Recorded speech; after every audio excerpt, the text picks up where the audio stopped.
Hello everyone, I'm Inverse, and welcome to the very first post-release Company of Heroes 2 episode of StratTalk.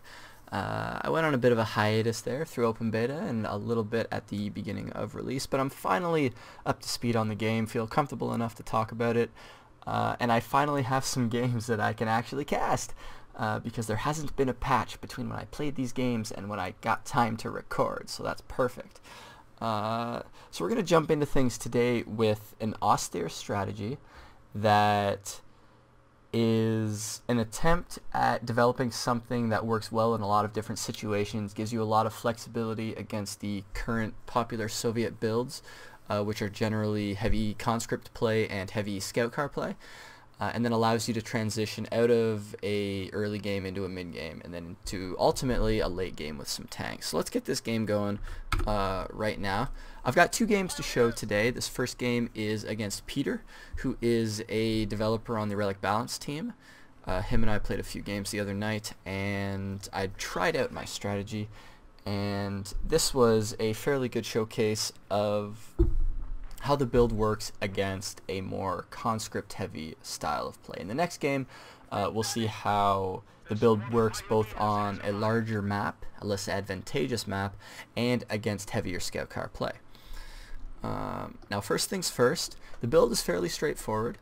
I go for an extra Pioneer, which might be surprising if you were watching the recent Frontline Network tournament, where a lot of Ostheer players elected for a single Pioneer start, and wanting to get that that Tier 1 building up very quickly to start pumping out Tier 1 units as fast as possible.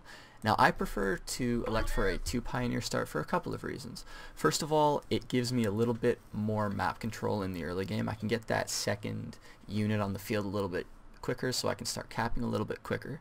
And secondly, it gives me a little bit of flexibility in terms of my early game combat strength. Now, before I get to that, I just want to talk a little bit about positioning in Company of Heroes 2, because positioning in capping points is extremely important. You'll notice here I'm shaded as close to this building as possible while still remaining inside the capping circle. The main reason for this is because, as we see here, my opponent oorahing into the point is going to be able to prevent me from continuing to cap, but because I'm so close to the building right now, I'm able to hop in there very, very easily, stall out for as long as possible. We actually see very, very quick Molotov cocktails coming out of my opponent here, so he is going to force me out of that building. However, you'll notice I'm hiding behind the building, using it as a shot blocking object, and I'll be able to jump back in once the flames subside, or if my opponent decides to jump in, because I really want to prevent my opponent from getting in any buildings in the early game. You really want to control buildings in the early game in Company of Heroes 2. Buildings are extremely resilient to small arms fire.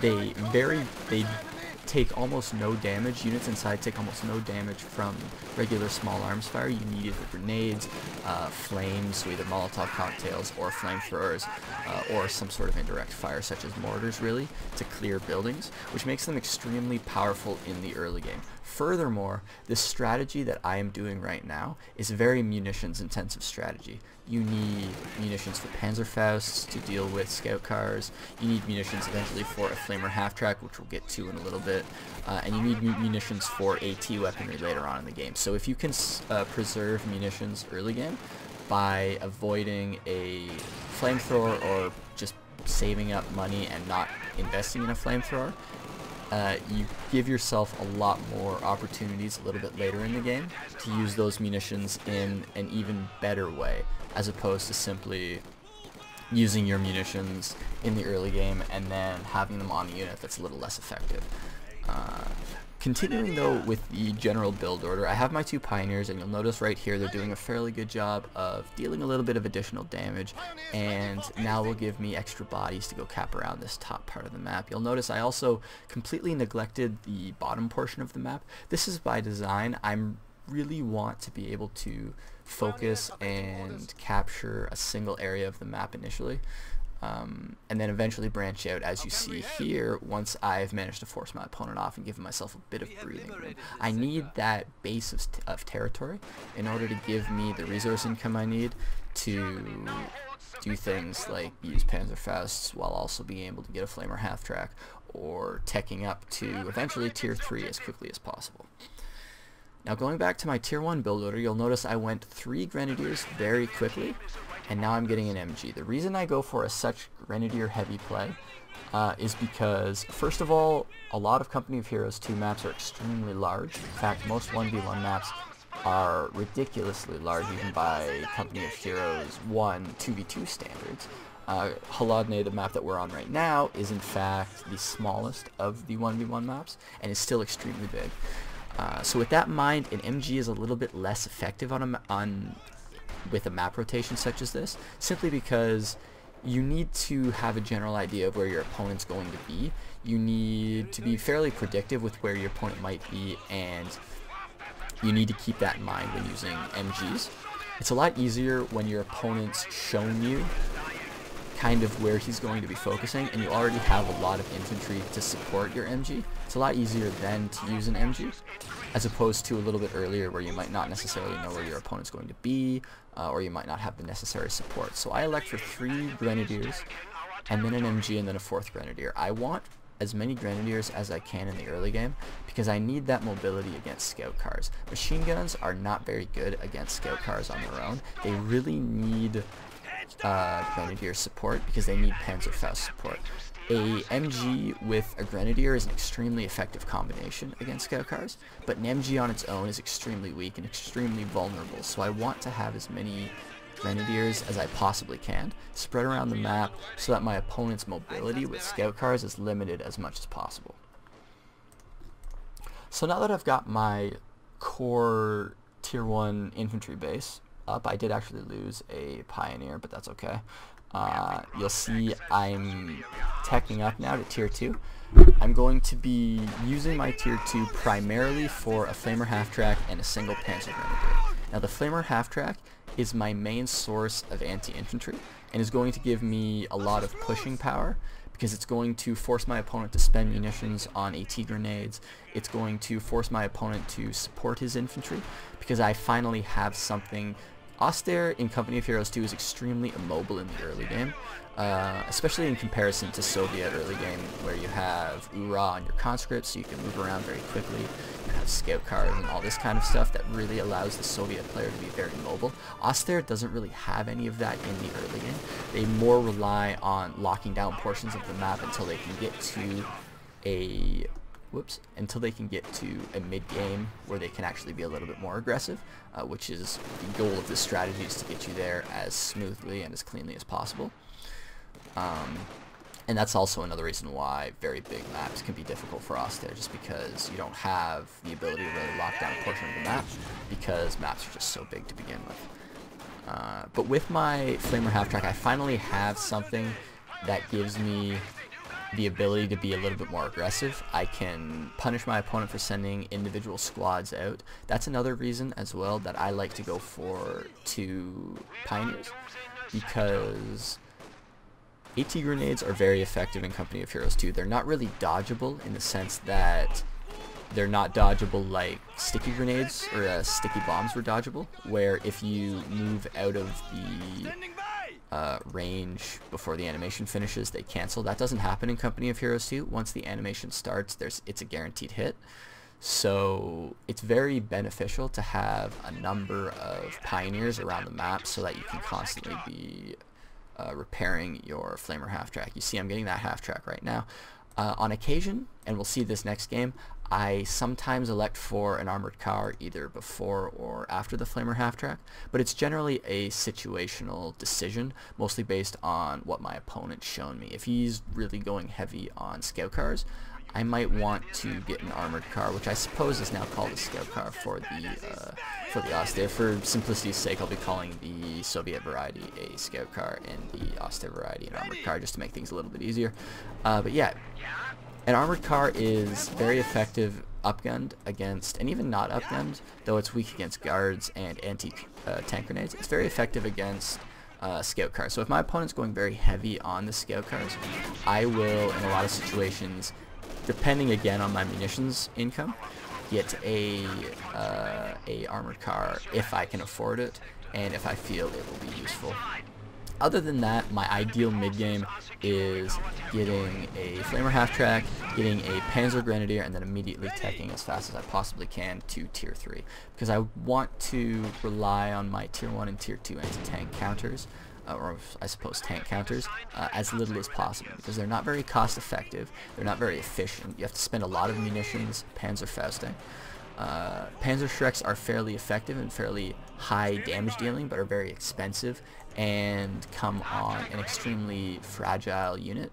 An infantry unit just is inherently fragile, especially in a game like Company of Heroes 2, where you have so many high damage dealing anti-infantry units on the Soviet side, especially with scout cars and flamers and stuff like that. So my goal always is to power up to Tier 3 as quickly as possible. You'll notice I'm getting my Tier 3 upgrade right now.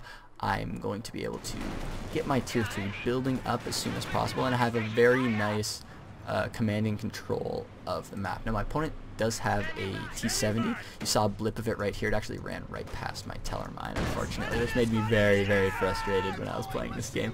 But that's a totally different story. That's another thing. I haven't really talked about this game, but mines in Company of Heroes 2 for Ostheer especially are very prohibitively expensive. Teller mines being 60 munitions and anti-infantry minefields being 80 munitions. Generally, I don't have the resources because I'm investing in Fausts and I'm investing in a Flamer half-track upgrade, and sometimes I'm investing in a scout car upgun. I generally don't have the resources to plant a mine, but if I do have the resources to plant a mine, planting a teller mine is on a highly trafficked road is definitely a good idea, because they one-shot scout cars, one-shot T70s, and do a heck of a lot of damage to T34s. So it's an extremely effective ability, an effective item to use. It's just very expensive, so it has to be used in the correct situations. Now you'll notice I actually also lost my other Pioneer. So I rebuilt another one. I'm going to get my Tier 3 up shortly. It's not the fastest Tier 3, but the reason for that is obviously the fact that I sacrifice a little bit of speed for the insurance of having a lot of Grenadiers against any sort of possible scout car play, which is something I feel very comfortable with. Having a slightly longer and slightly less cost-effective Tier 1, which in turn gives me a little bit of security against scout cars, because scout cars are extremely difficult to deal with right now, and it's good to prepare for them as much as you possibly can. So I'll be getting my Tier 3 up soon. You'll notice right there, you'll notice I don't have healing yet. That's again a couple of reasons. First of all, the manpower situation. I just haven't had the manpower at the proper time to take advantage of something like that. Secondly, I've been spending my munitions on Panzer Shreks, as you see here, which are very good against T70s, and also on Faust, and obviously the Flamer half-track upgrade. So I'm fairly tight on munitions. Here's the dodge. Here's the dodge. Oh, so close. That I streamed this game over on Twitch TV at twitch.tv/InverseTV, and it was so infuriating. I was like face palming so hard. That was I realized you guys couldn't see me, but I just smacked myself on the head for dramatic effect there. So I hope you appreciate that. Anyways. I've got my Tier 3 up. One nice thing about Ostheer and Company of Heroes 2 is the tier buildings build like lightning. It's like nothing. You blink and oh, all of a sudden I've got my Tier 3 up. That's cool. So I'll be getting. Oh, you almost died. I'll be getting my my Panzer IV out as soon as possible. Now I generally favor Panzer IVs in Company of Heroes 2. The main reason being it's the exact same price as an Ostwind. It's fairly effective against infantry. In fact, in my opinion, I've been disagreed with, and to be completely honest, I don't have much experience with Ostwinds in the retail release. They seem far less effective against infantry than they were in vanilla Company of Heroes. So it's something that I've been avoiding simply because they're the same price as a Panzer IV, and a Panzer IV is much more effective against vehicles. As you can see right here, this is one of the vulnerable points in this strategy. A T70 comes extremely quickly. You'll notice I do have a Panzer squad in my base, so he's not going to do a ton of damage. He actually kills a Pioneer, which is not too big a loss. They're fairly expensive in Company of Heroes too, but it's not too big a deal.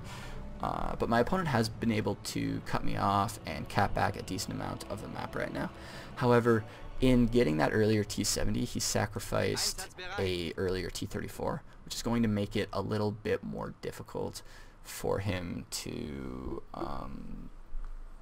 counter my Panzer IV, because the T70 is not very effective against the Panzer IV. He of course has AT grenades and stuff like that that can make my life a little bit more difficult, but I still have a fairly resilient tank that can deal a lot of damage to the units he has, and I also have supplementary AT in the form of my Panzer in case he does bring out a T34 a little bit later. I'm able to deal with it a lot easier.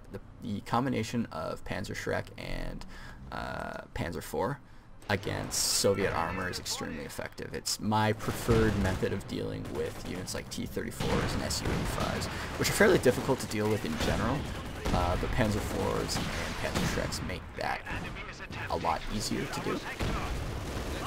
So now that we have the Panzer IV on the field, I can once again be aggressive. I have most of my units reinforced now. I'm just waiting for the manpower to do that. And now that I have another more mobile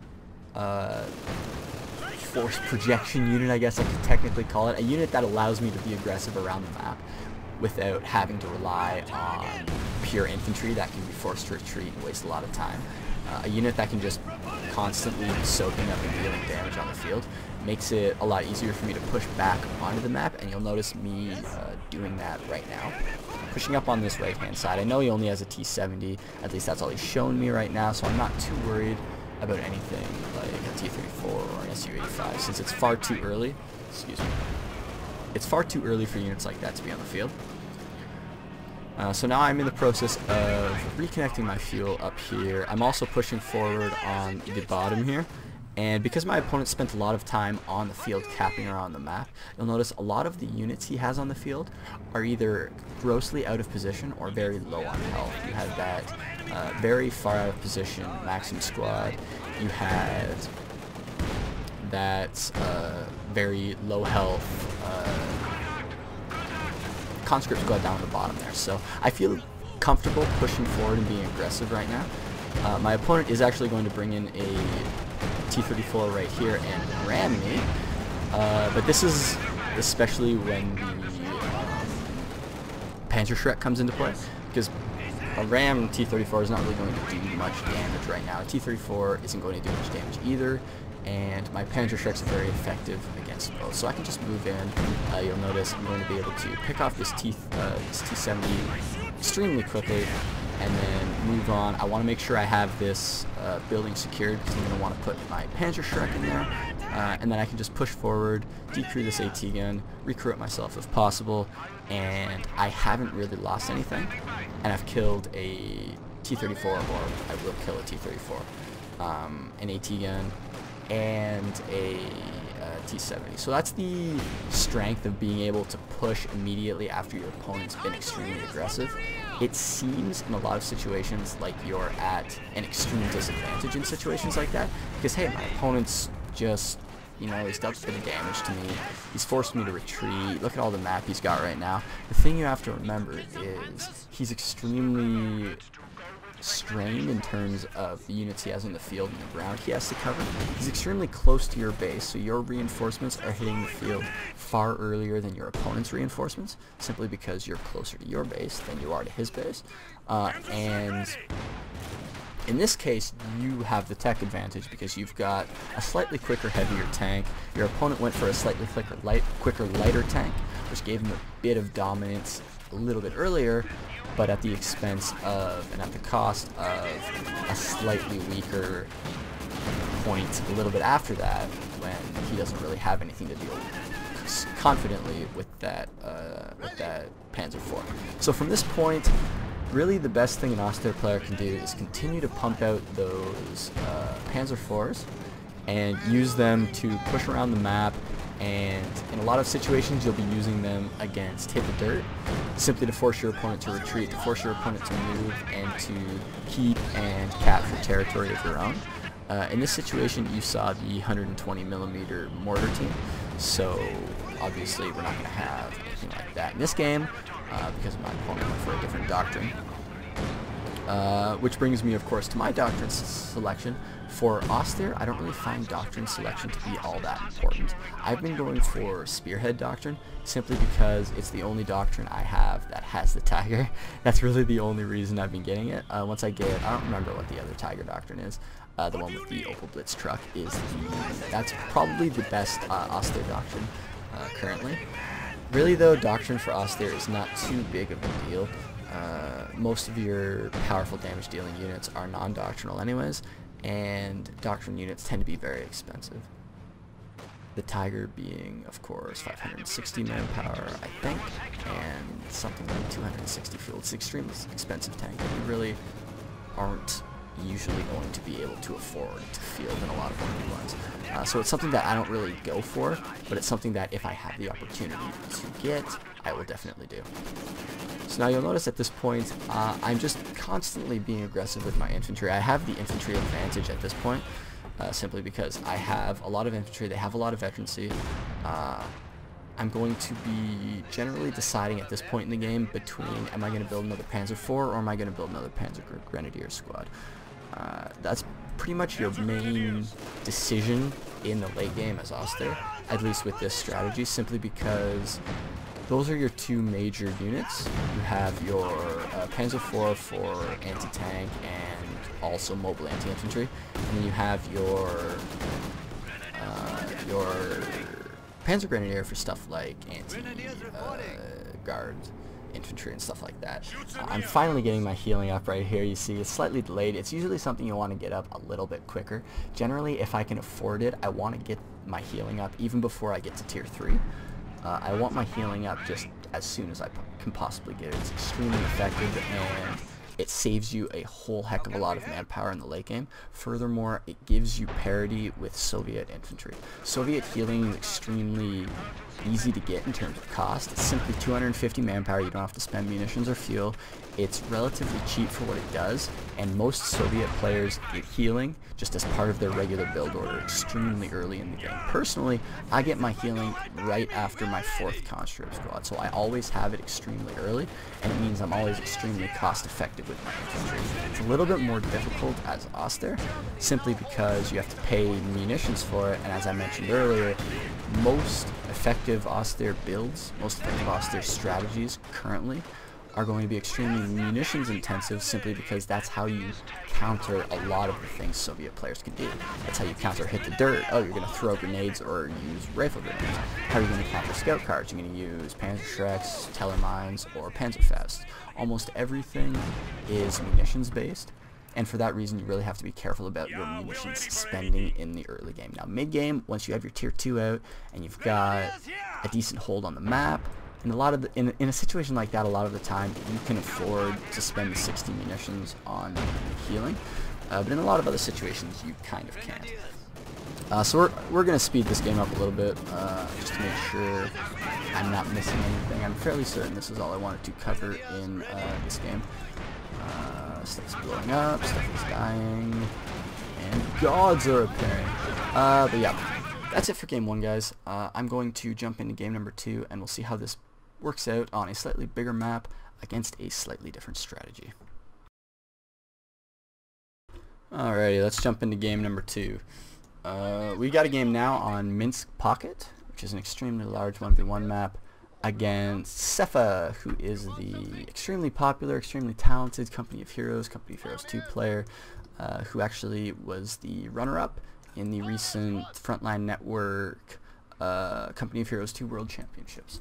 So he's an extremely effective, extremely strong Soviet player especially, and is well known for his heavy scout car play. So we're going to see how this strategy is able to adapt to something like that, and how primarily it's able to deal with the scout cars in exclusion really to being able to deal generally with the map, which as it stands is an extremely difficult Ostheer map, simply because if we open up the tactical map right now and we take a look at the resource distribution and just the simple map layout, we've got a lot of just like blocking cover right here, so we can't move through this. You're very restricted in the middle, and then we have two very large and very well defined sides on this left and on this right. And as I mentioned in the previous game, Ostheer is a faction that relies very heavily on being able to lock down a portion of the map. And if you look at the dimensions of Minsk Pocket, it's extremely difficult to lock down the right hand side, really, because you can lock down this right hand side, but that means you forfeit this fuel in the middle, you give your opponent 2 fuel points, and that's never a good situation. Alternatively, you focus on the middle, which means you're almost certainly going to forfeit the right side and the left side, and with it a lot of your munitions income, as well as of course 2 VPs. So it becomes very difficult for Ostheer to be mobile and to also hold enough territory to do what they need to do in the mid game. Which is why a map such as this, and in fact a lot of the current Company of Heroes 2 maps, since they are 1v1, 2v2 hybrid maps, have to be extremely large because they have to accommodate potentially 4 players. And when you have a map with 2 players in it, that also has to be played with 4 players in it. You can see where there's a slight problem in terms of how size balances out. But regardless, we'll jump into this game. Getting my early Gren squads out right now. You'll notice I am focusing on a single side of the map at this point. I haven't sent anybody to the left-hand side. Again, that's simply because I want to be as certain as possible that I'm able to hold at least one side, even if it's not what I'm going to end up holding for a lot of the game. Just to give myself a starting point of some territory, it makes sense to prioritize one side over the other, just because it makes it a lot easier in the early game against any sort of conscript play. Now, of course, as I mentioned earlier, Cepha is a player who is known for his scout car play, and as a result of that, the high Gren count of this strategy is going to be fairly effective, and it's going to give me a little bit of flexibility going into the mid game, because I'm going to be able to be in kind of multiple places at once, just because it's going to give me a bit more flexibility with my AT. And what's going on in that house? Maybe they just got in it. It looked like the windows are breaking. That was funny. So yeah, I have a decent hold on the map right now. This is mostly because my opponent has been teching in this early game. He's getting his scout cars out, stuff like that. Let me speed things up a little bit until the scout cars hit. This is just the general build order I showed you before. We've got 3 Grens on the field. I've got my MG now. MG again isn't necessarily as effective on this map just because it's so darn big. But it's still something you want because it gives you a lot of damage, and they're just so effective in Company of Heroes too. We've seen a lot of players currently in this early metagame, which is still, of course, it's young. People aren't really sure what they're doing, stuff like that. I'm personally not even entirely sure what I'm doing, but you try stuff out, and a lot of players have been doing very early MG play, simply because the MG in Company of Heroes 2 is extremely effective. It does a lot of damage. It has a very large radius of fire. It suppresses extremely quickly, and it pins extremely quickly. So you're getting a lot of bang for your buck out of the MG. So a lot of people rightfully are thinking, hey, I'm just going to build this first because it makes a lot of sense. It's a very good unit, and it's a unit that I just want to get as much use out of as possible. However, the downside is an extremely large map is extremely difficult to use an MG effectively on. And because MGs are so incredibly effective, I personally find one to be enough in Company of Heroes 2. I don't really need multiple MGs. I'd rather have extra infantry so that I can deal a little bit more effectively with the scout cars once they do come. Now, speaking a bit about specific scout car counters and just scout car tactics, you need to retreat as soon as possible when facing scout cars. And there are 2 reasons for this. First of all, of course, the scout car can chase you down, which is fairly obvious. It's got a very powerful front and rear MG, which deals a lot of damage even on retreat. And a quirk of the Company of Heroes 2 engine is the fact that flamethrowers actually are not affected by retreat modifiers. Whereas in Company of Heroes 1, and even in Company of Heroes 2 currently, units on retreat have less received accuracy, so they take a little bit less damage, which makes them a little bit more survivable. And in Company of Heroes 1, flamethrowers were projectile weapons, even though they were also area of effect, so they were affected by the retreat modifiers. You would take less damage from flamethrowers while on retreat. In Company of Heroes 2, flamers are straight area of effect, and as a result actually don't do any less damage to units on retreat. So for that reason, it becomes just extremely difficult to really use your infantry, use your MG, stuff like that, forward of the map without being extremely cautious with how you retreat. Because if you don't retreat early enough and you're in the middle of the map with an MG or with a Panzer Grenadier or a Grenadier squad, anything like that, you are most likely going to lose that squad simply because you have so much DPS that isn't being reduced by the retreat modifier. So it's extremely difficult in that regard, which is why you want to be retreating as early as possible against those scout cars. Secondly, you want to be using true sight and sight blocking to your advantage as much as possible. And what I mean by that is forcing your opponent, because the scout car has greater range than a Panzerfaust does. A Panzerfaust has relatively small range, and you want to force your opponent to go around corners or flank in a situation where you don't really want your opponent. Your opponent doesn't want to be in that situation, but he has to be in that situation in order to actually deal damage to your units. You'll notice right here I actually did get a armored car simply because I saw, hey, my opponent's going for a lot of scout cars.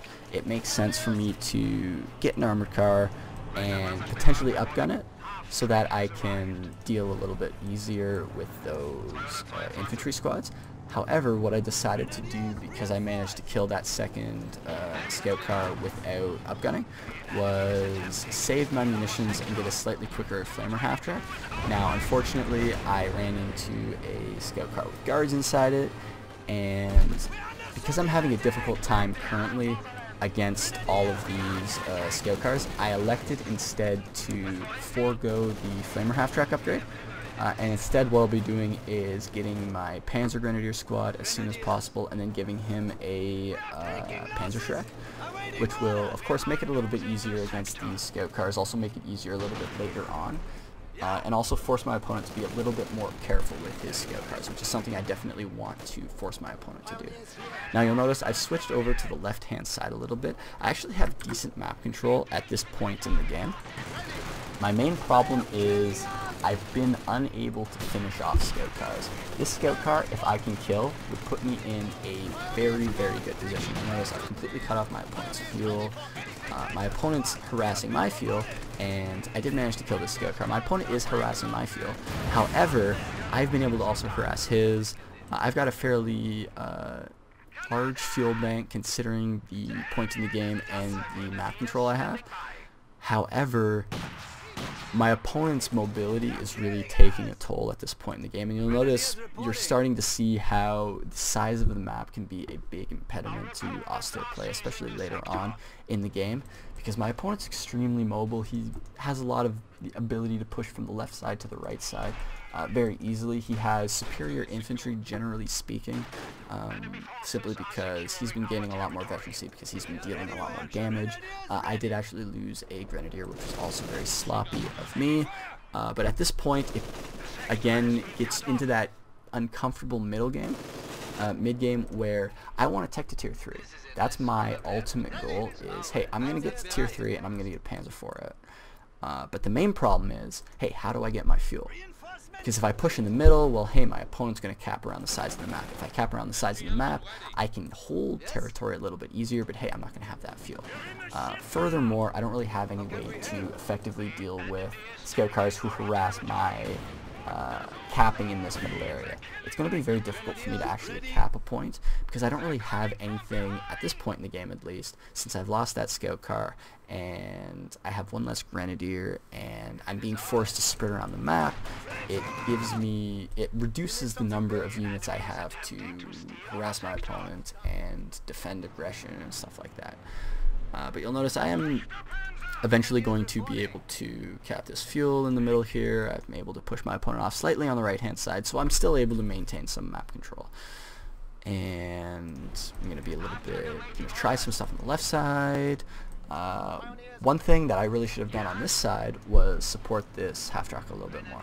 Because if I run into a guard squad, or if I hit a mine and then run into a guard squad, or in this case just run into a mine, I don't really have anything to help me out here. I don't have an engineer close by, or a pioneer rather, close by to repair. I only have one pioneer. I lost one, and I really want a pioneer to be able to build my tier 3 because I want to get my tier 3 up as soon as possible. You'll notice I've actually done an extremely effective job of countering the scout cars, and in terms of that, this strategy has done exactly what I want it to do, which is I want it to be able to effectively deal with conscript openings while at the same time effectively deal with scout car openings. And considering the map and considering just the situation, currently my map control is extremely good. I'm extremely happy with my position currently. Of course, I would have liked to not lose that pioneer. I would have liked to not lose that grenadier. I would have liked to not lose that scout car. I would have liked to not lose... Oh, you're still here. Okay, I didn't lose you. Yay! Happiness. I would have liked to not lose all these things, and I would have liked to have a little bit more fuel. If I have a little bit more fuel with the map control that I have right now, I give myself a very good chance of getting a Panzer IV out in sufficient time to actually defend something like this. If I have a Panzer IV out already, and I'm able to run over here and force my opponent off here, I put myself in a really, really good spot. And that's one of the interesting, unique things about Company of Heroes 2, at least currently and in relation to vanilla Company of Heroes, is the simple fact that margins of error are extremely small in Company of Heroes 2, far more so than they were in vanilla Company of Heroes. Shock units have a far shorter time of effectiveness, and you have far less time to get use out of your units, especially in early and mid games, because counters hit the field extremely quickly. There aren't any global upgrades really.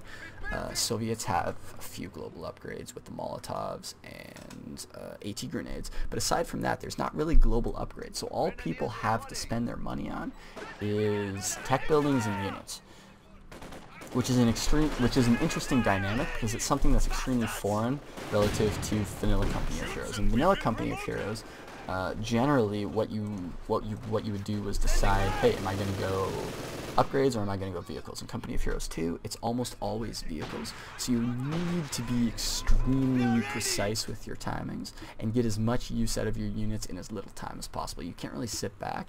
You have to be aggressive. You have to take some risks sometimes. And it's a little uncomfortable currently. I know it is personally, and I know talking to a lot of other players, it's a little bit uncomfortable because it's not something you're very used to playing Company of Heroes. You're used to having a little bit more time. You're used to being able to move around with an M8 and not have mobile hard counters out the moment the M8 is out. You're used to being able to move around with a half-track and not have mobile counters to your half-track out very early, and that's just not what Company of Heroes 2 is currently.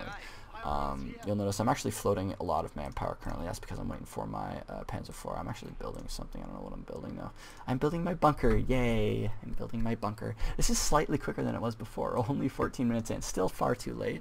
But you'll notice again the munitions situation, which is a perpetual problem for Ostheer players. Just how are you gonna balance, hey, how much munitions should I spend? I actually didn't spend munitions on a lot of the things I usually spend munitions on in this game. I didn't spend them on upguns for my half-track or my scout car, or armored car I suppose, and I'm still having a difficult time, mainly because of the munitions drain afforded by scout cars, which is the main problem with scout cars, the fact that it's extremely expensive to counter. They're counterable, they're not even that difficult to counter. As this game showed, I did a very effective job at countering those scout cars.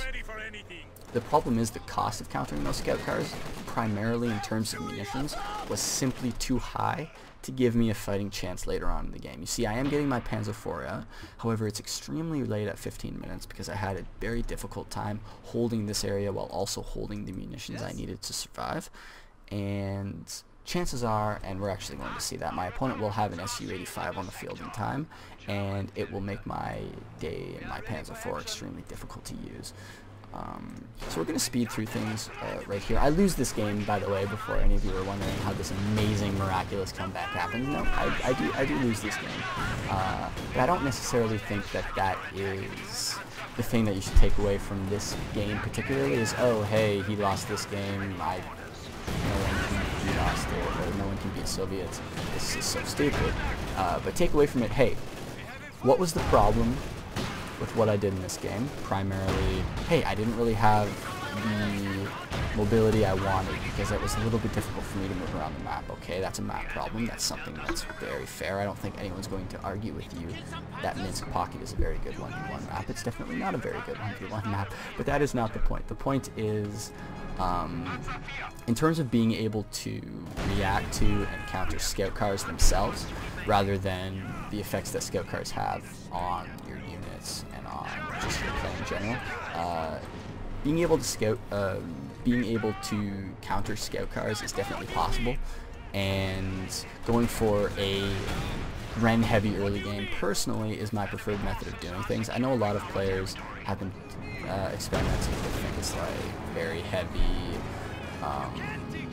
like very early tier 2 plays for early scout cars. However, stuff like that runs into the problem of AT grenades just being so cheap and being so effective.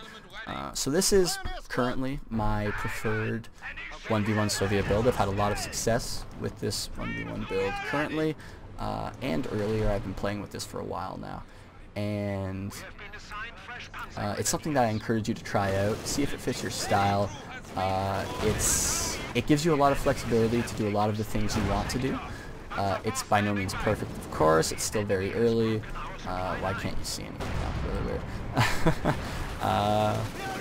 It's by no means perfect, but it gives you at least an alternative, and it gives you something to work on, and it gives you a fairly solid, fairly effective early, mid, and eventually late game that allows you to be competitive against a wide variety of players. So I hope you enjoyed this episode. We'll definitely be around more often for some more Company of Heroes 2 StratTalk episodes. I'll probably hit up a Soviet episode next time, talk about what I've been doing with Soviets, 1v1 with Soviets. But aside from that, thank you guys for watching. I'm streaming Company of Heroes 2 almost daily over on twitch.tv/InverseTV, so I highly recommend you go check that out, hang out with us. We had about 200 people in today watching, and it was pretty fun. So jump in, ask some questions. I talk about what I'm thinking about while I'm playing. I answer questions while I play, stuff like that. So if that's something you think you might enjoy, I encourage you to check that out. And aside from that, I appreciate you guys watching, and I will see you guys next time. Bam. Wait till the game ends. Wait till the game ends. Come on. No, watch him. No, he's gonna do it. Run, Forrest, run. Oh, he's dead. Okay, goodbye.